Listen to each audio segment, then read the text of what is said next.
బీడీలు మానాలి, మందులు మానాలి, అక్రమ సంబంధాలు మానాలి. క్రైస్తవుడు అంటే ఒక పౌరుషం కలిగి బ్రతకాలి. పౌరుషంగా మనం బ్రతికి వేరే వాళ్ళకి మాదిరికరంగా మనం కనపడాలి.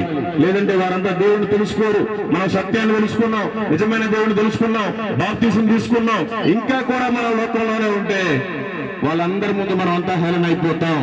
కాబట్టి మనమంతా సాక్షిగా ఉండాలి.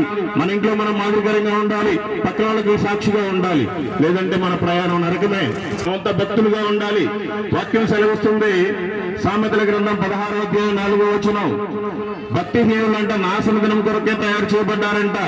కాబట్టి మనమంతా భక్తులుగా ఉండాలి.